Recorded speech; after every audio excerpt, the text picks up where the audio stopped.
A gente tinha tanta maconha uma época que a gente teve que queimar a maconha, não tinha onde colocar, não tinha o que fazer com a maconha. Chegou num extremo de muita maconha. Foi aí que o preço da maconha decaiu.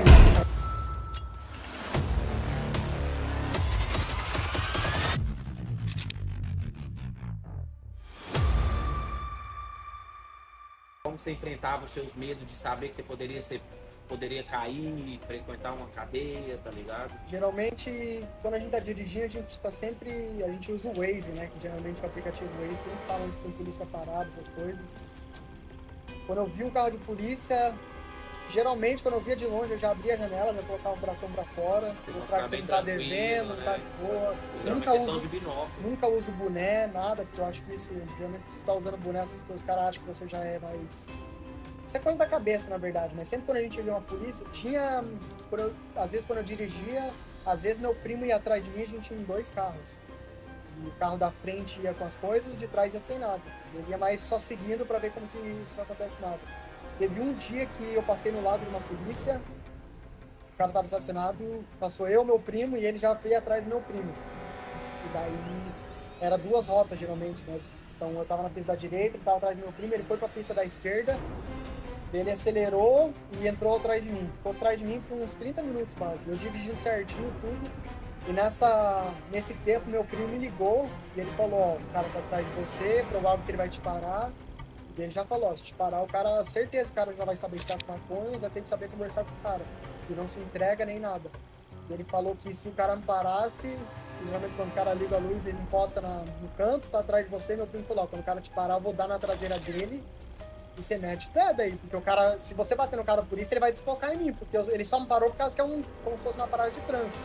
Ele ainda não sabe o que tem dentro do carro. Ele falou, se o cara te parar, eu vou dar na traseira dele e você já mete o pé, que o cara não vai atrás de você, vai querer saber por que eu bati nele. Daí no que... Uma tática boa. Só que graças a Deus o cara não parou, né? Mas ficou atrás de mim um tempo, meu primo já me ligou, falou, e eu já tava na expectativa que o cara ia parar, já tava falando, não, agora fudeu, não sei o que vai acontecer. Ele ficou uns 30 minutos atrás de mim, meu primo já tinha me ligado, e daí do nada ele saiu e ele ficou no meu lado, a gente ficou carro a carro e eu vi que ele tava olhando pra ver quem era. Só que, mano, que nem... Isso é uma coisa boa, tem muita gente que quando faz esses carros de corre gosta de encher de tatuagem no rosto, parecer bandido, essas coisas. Não, eu não... Os caras olham pra mim, os caras acham que nem muita gente fala, mas é um playboyzinho, não sei o que lá. Então, eu gosto que o povo pensa assim, que eu passo percebido. É, o Enzo. Que nem quando eu saio nos rolês, essas coisas, ninguém dá nada das coisas que eu passei. O que eu passei lá em Oregon, ninguém nem imagina. Os caras acham que tudo a gente veio de um berço de ouro, não sofreu, não. A gente já tem uma história bem pesada antes de chegar onde que a gente chegou. Então... Não é... E eu falo, não é qualquer pessoa que passa que eu passei, não, velho. Qual foi o seu momento mais marcante em Oregon? O que mais te marcou? Você sabe que assim, isso nunca vai apagar da minha memória, eu vou levar como experiência. Eu acho que foi a época que eu tava sozinho no meio do mato, lá no trailer, que eu fiquei 4 semanas. E foi quando a polícia chegou a invadir a nossa fazenda. A gente teve uma fazenda que a gente entrou de sócio. Os mexicanos são nossos sócios, né? A gente conheceu os mexicanos bem forte lá. Os caras estão num outro patamar de vida financeira. É tipo como se fosse um Pablo Escobar, só que do cannabis. Os caras já têm contato de San Diego, eles trazem mexicano pra cá, então eles já são bem fortes nesse ramo. E esses mexicanos é uma coisa de família. A família inteira deles cresce em cannabis. Geração, velho. Vô, bisavô, é tipo... Os caras só sabem fazer isso. E são os caras que trabalham, se você não faz coisa errada com eles, eles não fazem coisa errada com você. E a gente criou uma amizade com eles que a gente sempre foi muito humilde, mostrou o que a gente faz com eles e a gente trabalha, né? O brasileiro sempre trabalha, sempre faz essa coisa. Daí foi marcante que a gente entrou de sócio com eles numa fazenda. Essa estufa, a gente tinha, que nem essa estufa que tá aqui aparecendo no vídeo atrás, a gente tinha numa fazenda, tinha 60 estufas dessas. A gente gastou ali brincando, os mexicanos sócios, uns 600, 700 mil dólares. Tudo um lado do outro, a gente tinha 20 mexicanos trabalhando. E daí, mais marcante foi que quando a gente começou a fazer isso, no nosso primeiro ano de Oregon, ainda a cidade não estava tão quente, os mexicanos cresciam. Só que daí, a partir do momento que meu primo fez sócio com os mexicanos só tinham entre 5 a 10 estufas em cada terreno. Mas esse terreno que eles tinham, eles eram legalizados ou eram terrenos invadidos que... Então, geralmente lá em Oregon é uma cidade conhecida que tem muito cracudo. Os caras têm uma casinha deles e tem um terrenão. O que a gente fazia lá era tudo ilegal. A gente chegava pros cracudos com 20, 30 mil dólares numa bolsa. Falava, ó, a gente dá 20 a 30 mil dólares agora no tua mão se você dá esse pedacinho no terreno. Bom, os caras que usam droga, não faz nada a vida, recebem 30 mil dólares, os caras não estão nem aí. Dava o terreno pra gente, a gente já metia marcha, já colocava, enchia de casa. E daí foi que quando a gente entrou de sócio, a gente falou, esse terreno que a gente fez de sócio era do meu primo, ele já tinha comprado o terreno. E era um terreno enorme, tinha água, tudo. E a gente falou pros mexicanos, bora meter 60 casas, 60 estufas dentro. Isso daí ninguém tinha feito em Oregon, 60 estufas não tinha. Os caras faziam plantação de fora com 40 mil, mas daí estufa é muito mais... Qualquer helicóptero que vê já sabe que é maconha. A gente fez 60 estufas. Outside? Tudo fora. Essa aqui, ó. 60 estufas, entramos de sócio. E daí foi nessa fazenda que um dia tava aí meu primo, a gente foi lá, que eu que levava, eu já tava como se fosse um manager, eu comandava tudo lá. Já era no meu segundo ano. Meu primeiro ano eu cresci uma estufa, aprendi a crescer, meu primo colocou eu pra comandar. Comprava material, comida, falava com os mexicanos o que tinha que fazer. E daí foi nessa daí que um dia chegou uns 7, 8 helicópteros da polícia, invadiram a fazenda, e isso tava aí e meu primo dentro da fazenda. Invadiram a fazenda, a gente viu um monte de polícia, já viu os mexicanos correndo pro mato, que nem louco. E aí meu primo, a gente é branquelo, né? Então, o que os policiais vieram perto da gente, a gente já falou, ó, a gente tá mexendo com a elétrica aqui. Contrataram a gente pra mexer na elétrica, a gente não sabe o que tá lá atrás, não sabe o que tem. Os caras falaram, beleza, então vazem daqui. Aí os caras foram lá, mano, e a gente olhando, tipo, 8, 9 helicópteros. Mano, foi um negócio de filme, assim, absurdo, absurdo. Foi a experiência mais louca que eu tive. Eu achei que ia cair.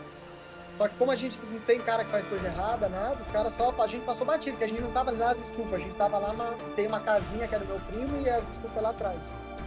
Então os caras já foram direto pegar os mexicanos correndo no meio do mato, assim, eu só vi os caras subindo, abandonaram tudo. Daí... Quando acontece isso, da estufa ali, vocês nem voltam mais, né? A gente voltou, os caras, porque eles entraram lá, mas eles não tinham mandato lá. Eles entraram lá, viram que tava tudo ilegal, e os mexicanos não queriam voltar. E daí no outro dia a gente voltou e falou, não, vocês vão completar o ciclo, porque geralmente a gente faz 2 ciclos já, era no primeiro ciclo. Tava no finalzinho já, vocês vão terminar o ciclo que não vai dar nada. E não deu nada, só que daí depois disso, essa foi a primeira vez que a gente fez 60 casas lá em Oregon. Os mexicanos viram que deu polícia no lugar e a gente continuou crescendo e não deu em nada. E daí a gente fala, não sei se foi a gente, mas a gente fala que a gente que fez os mexicanos abrir a porta da mente dos mexicanos. Os caras falaram, a gente colocou 60 casas, estufas no lugar, a polícia foi e não destruiu. Todos os terrenos dos nossos mexicanos sócios, de 10 casas, eles começaram a aumentar para 40. Nossa! Então a cidade inteira... A cidade de estufa. Cidade inteira de estufa, velho. Tipo, a gente chegava em qualquer loja de material de construção, não tinha madeira e não tinha PVC. A gente usava madeira e PVC. Tudo escasso, não tinha nada. Caralho, você vê, mano, e tipo assim, o pessoal ia comprar nem... Por que não tem Nada, PVC, mano? Entendeu? Por que tá acontecendo? Foi que daí o estado de Oregon entrou em um estado de emergência. Ele ligou pro governo, não sei, entrou em estado de emergência e mandou o exército ir lá. Foi que daí começou uma outra etapa da minha vida, que foi... Era exército e os caras começaram a fazer um monte de helicóptero fazendo filmagem, que eles tinham que provar pro governo que a cidade estava perdida pelas estruturas de cannabis. Daí toda a fazenda nossa passava um helicóptero assim, ó, a gente já sabia, o helicóptero azul era o helicóptero da filmagem. Daí tinha um cara dirigindo e um cara filmando todas as estufas. E a gente tinha 6, 7 fazendas que eram nossas, que meu primo comprou. E daí eles lançaram um negócio no jornal, falando, a gente vai mostrar um monte de operação ilegal e a gente está entrando em estado de emergência, vamos acabar tudo com esses agricultores ilegais. E daí eles já envolveram cartel, muito mexicano, tá tendo morte, porque se você der um mexicano, essas coisas, os caras matam. Aí a gente entrou nesse estado de emergência e... Aí, quando eu fui ver o jornal, velho, um monte de fazenda nossa lá. Nossa, a gente, velho, sorte que eu não apareci, mas um monte de fazenda nossa nos jornais. Então, querendo ou não, a gente apareceu, a gente fez parte do estado de emergência. Então, a gente, querendo ou não, a gente meio que acabou com a cidade, fez parte de acabar com a cidade. Do movimento da cidade. Exatamente, expansão, né? Expandiu Só que o tanto que eu acho errado no governo é o seguinte, ali era uma cidade muito parada. Os agricultores, tudo bem, estavam crescendo lá, mas a gente não estava fazendo mal para ninguém. A gente estava dando dinheiro para a cidade, comprando material. Movimentando a economia. A cidade estava grande, uma cidade pequenininha, começou a ter um monte de gente viajando. Ajudamos o estado, ajudamos. Agora que eles acabaram com tudo tudo lá. Tem gente que ainda faz coisa legal lá, mas a cidade morreu. Agora só não tem mais nada. E realmente lá depois que o exército foi, eles conseguiram acabar, todo mundo foi para outro lugar ou acabou com a produção? Então, os mexicanos ainda fazem lá mais quantidade pequena. Agora fazem 5 casas, 2, mais escondidas, tem que estar um monte no meio das árvores. Tudo. Antes era qualquer lugar que você andava tinha casa. Nossa, antes era tipo... Era um absurdo. A gente tinha tanta maconha uma época que a gente teve que queimar a maconha. Não tinha onde colocar, não tinha o que fazer com a maconha. Chegou num extremo de muita maconha. Foi aí que o preço da maconha decaiu. Tinha maconha pra todo lado. Tinha que até queimar a maconha. Aí, às vezes eu fazia as viagens lá pra Califórnia e eu encontrava uns compradores novos, né? Porque você tem querendo ou não, você tem que meter a cara. Pra vender as paradas, você tem que conversar, você tem que saber desenrolar. Tem que achar os caras. E os caras, como eu fazia as entregas, mano, eu chego com os caras que são de correria, os caras olham um cara loirinho, com 500 pounds. Os caras chegam com arma. Já teve cara que apontou arma, roubou todas as coisas. A gente só entrega, não tem perdão pra matar por coisa besta, tá ligado? Dinheiro a gente recupera, não tem o que fazer isso. Daí teve muitas vezes que eu fui pra Califórnia, que eu encontrei, e tem gente que era amigo nosso, né? Amigo de confiança, mas é aquele negócio, a partir do momento que você começa a envolver dinheiro com amigo, familiar, essas coisas, que muita gente briga, porque... Sim, acho que começa a desavença. O desavença ali, envolve dinheiro, envolve... Daí teve muitas vezes que eu fazia as viagens pra lá, entregava as paradas, e a gente fazia no fiado, como a gente conhece os caras no fiado, a gente dá um prazo lá de 1 mês, você vende tudo e paga. Os caras nunca pagavam, sumia do mundo, só que os caras têm condição financeira pra pagar. Só que a gente tem uma coisa, que nem meu primo, ele é muito... Ele já faz as corridas dele na antiga, ele já...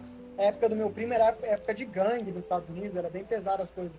A gente exige muito respeito no nosso nome. Então se um cara rouba a gente, o cara fala, eu roubei os caras da Laura, os caras não fizeram nada com a gente. Não é assim, se um cara rouba a gente vai cobrar de alguma forma. Não vou falar como, mas de alguma forma a gente vai cobrar os caras. Os caras vão tomar atrás de alguma coisa. Então a gente já fez, já foi atrás de uns caras, já fez tudo fazer pra mostrar que a gente não é qualquer cara que pode roubar, a gente mostra o nosso nome. A gente, não é só porque a gente é humilde, faz as coisas certas, que a gente não pode encontrar um cara desse e mostrar como... Tem que saber exatamente, se for ainda mais esse mercado. Se a família não ensina, a rua mostra na prática como que é, mano. Assim o cara nunca mais faz. Ninguém vai ficar só levando prejuízo assim também. Daí teve outro BO que aconteceu também lá em Oregon, que a gente tinha uma warehouse. Que a gente, lá dentro, isso daí foi uma coisa que meio absurda que aconteceu, que eu falo que foi Deus, porque eu tava numa warehouse com, acho que tinha 80 mexicanos, que quando a gente corta todas as plantas, a gente tem que trimear, que é os caras com a tesourinha, que eles cortam tudo pra colocar dentro dos pounds. Tinha uns 70, 80 mexicanos lá, e daí eu saí pra comprar comida, os caras, que eu sempre compro comida, 5 minutinhos do lugar, saí 5 minutinhos pra comprar comida, no que eu tô voltando, um monte de carro de polícia, só que não era carro de polícia, era mais carro de... disfarçado, uns caras de terninha, assim, ó, só com pistolinha aqui, do distintivo. Eu já vi que não era já era uma coisa mais pesada, ele já devia ser tipo FBI, essas paradas, investigação.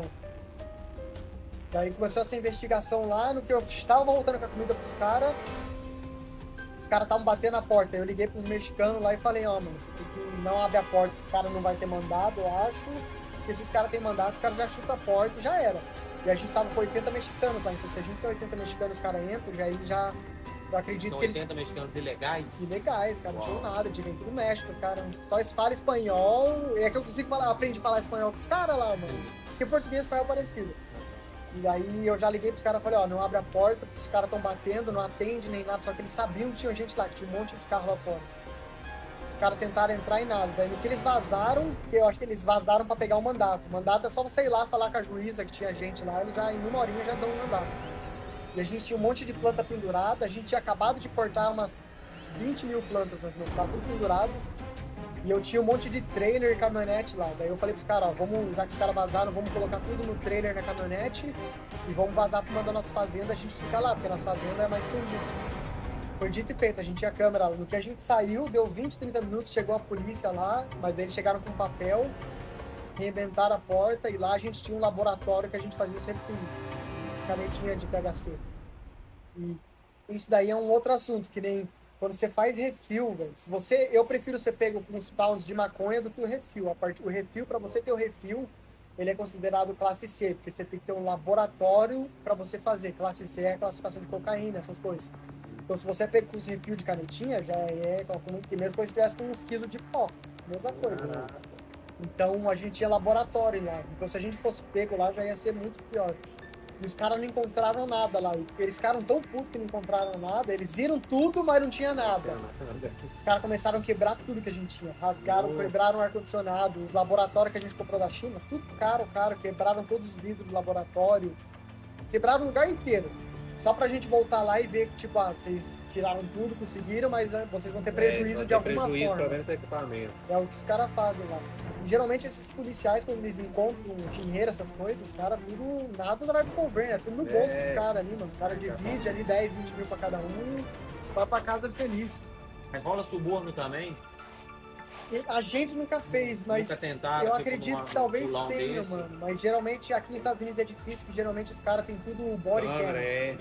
Estão tudo Então, lá. ali tá tudo ao vivo, então é muito difícil. Mas sempre tem suborno, deve ter, os caras não... Até mesmo numa travessia dessa de mula aí, tá ligado? Às vezes o cara pega no retorno, o cara com 500 mil ali, tá ligado? Porque eu acho que tem um momento que eles viram e falam que a body cam tá on, tá ligado? Não, mas... Eles não chega te gravando assim de primeiro, fala, ó, a câmera tá sendo gravada e tal. Mas tem um risco. Aí que você oferece pro policial um café, Eu não ele sabia já te dessa mete que a canetinha era classe C, é por isso que você não vê ninguém mais andando com os carros demais. O laboratório, né? Mano, o processo pra fazer a caneta não é difícil. É porque para injetar ela lá que tem que ter algo específico? Tem que... A extração. A extração, você precisa de gelo seco, são tipo 4 etapas. Você bate lá a maconha ou cannabis, passa por uma etapa, daí sai o líquido verde, passa por uma outra máquina que separa todos os fungos, as coisas ruins, separa o óleo, daí desse óleo você tem que colocar numa outra máquina que vai extrair só o THC mesmo, daí desse outra etapa tem que ir pra uma outra que vai deixar o negócio puro pra você fumar. Então, por isso que aqui nos Estados Unidos teve uma época que tinha muita gente que tava fumando e tava dando coisa no pulmão. Porque os caras não faziam a coisa certa. A gente sempre trabalhou, como a gente tem uma marca, a gente não pode vender uma coisa que as pessoas vão passar mal. De procedência duvidosa. Que nem eu falo, na nossa marca, se a maconha é ruim, se a maconha é ruim, você pode extrair, porque no extrair você não vai fumar nada ruim. A gente sempre coloca a melhor qualidade da maconha e melhor refil do óleo que tem. Ninguém pode falar um lado da nossa marca. Não é à toa que eu falo e bato no peito. A nossa marca daqui uns 4, 5 anos vai ser a melhor que tem. E no Brasil popularizou muito agora foi o tal do Ice, né? O Skunk, vocês pretendem também lançar um Ice? Isso daí eu pretendo fazer, isso daí também. Que nem o Brasil, geralmente, o Ice que eles pegam, eu tenho uns contatos lá da Holanda que os caras fazem essas paradas, da Amsterdã também tem bastante brasileiro. Amsterdã é forte, tem um amigo meu que ele pega na Amsterdã e mora em Portugal. Isso daí, eu já fiz uns envios lá pro Brasil, né, um monte de coisa. Tive BO, perdi um monte de carga, mas eu enviava só as flores e refil. Refil de óleo? Refil de óleo, mas Ice eu nunca foi meu forte, Ice, eu gosto mais das flores, assim, sabe? Só que nem o povo do Brasil, eles gostam. As flores que a gente vende, mano, que eu enviei lá no Brasil, não precisa nem colocar Ice. Então, Ice geralmente é quando é uma coisa ruimzinha. É pensado, né? Os caras querem levar o nível da... salvar um saco. Exato. A partir que eles. No momento que eles chegar com as flores que a gente tem lá, você precisa de Ice, mano. Você fica uma flor, o negócio já te espanta e já era. Fica loud, né? Mas esse é um dos meus objetivos também lá no Brasil, encontrar os artistas e proporcionar para eles de graça maconha só para mostrar a qualidade da nossa marca. Até para conhecer também, porque tem gente que acha que a brasileira não vai fazer uma qualidade dessa assim. Depois quando vê que é um brasileiro fazendo um charme, e eles pagam muito para americano, igual você falou, os americanos aqui, tá por fora, o negócio é um mexicano, brasileiro que vai dar o sangue no... Falando nessa questão dos artistas, isso é bem interessante, porque não sei se vocês sabem aquela vez que o Hatch veio aí, tá ligado? Que ele se relacionou o nome dele com o Hatch Kush, foi de uma... Isso é uma história boa, porque eu cheguei a conversar com o cara que faz isso que fez a maconha dele, tipo... Los Farms, quando né? eu conversei com o cara, mano, eu tava lá em Oregon, sabe? Eu vi que ele fez, eu tentei entrar em contato com ele, mas eu tenho que conversar com a assessoria, essas coisas, eu não... Que nem eu falo pros artistas, mano, eu não corro atrás de artista porque eu não preciso dos caras, sabe? Se eu encontrar os caras, eu vou dar as coisas de graça pra mostrar respeito pelos caras. Agora, os caras que fizeram a maconha do Hatch, eu não tenho nada contra os caras, mas a maconha que ele colocou na bag dele é muito ruim, mano. comparada com a nossa qualidade, não foi isso que eu falei pro cara. Eu falei, mano, tipo, a qualidade de vocês tá baixa. Pega da gente e coloca na tua marca. Eu falei pro cara, coloca a nossa maconha na tua marca, mano. E, tipo, só deixa eu encontrar o cara pra trocar uma ideia. Se ele quiser fazer um vídeo aqui nas nossas estudos que o cara faz. Daí o cara já veio meter o louco, falar, você tá se achando, você acha que você cresce alguma coisa, não sei o que lá. Mas, mano, eu falei a verdade, tipo, eu não falei de uma forma grossa. Falei, não, mano... o público também viu ali, que lançou, né? Algumas pessoas fumou, acho que eu também cheguei a fumar, mas não vi nada. Não, as primeiras até que tava realmente com um strain bem forte, tava bem bom, tá ligado? Mas aí depois os caras continuam usando só o Red Kush nome e botava qualquer chá ali dentro, sabe? As primeiras veio com a qualidade mais prima, depois... já tomou o nome do Red Kush, isso que os caras assim pensam. Porque eles lançou a primeira remessa, foi boa, até todo mundo que comprou a primeira falou, agora eu vou comprar de novo, aí veio diferente, falou, acabou a onda, tipo assim, foi só ali no primeiro mesmo. Em questão do artista, assim, o que você acha que ele cobra por estar usando tipo, um direito de imagem ou mano, ele só é por conexão mesmo? Que nem eu acredito que as coisas que os caras fizeram ali, as coisas que ele vendeu pelo Red Kush, ele deve ter dado uma... Acho que tinha uma porcentagem do que vendeu.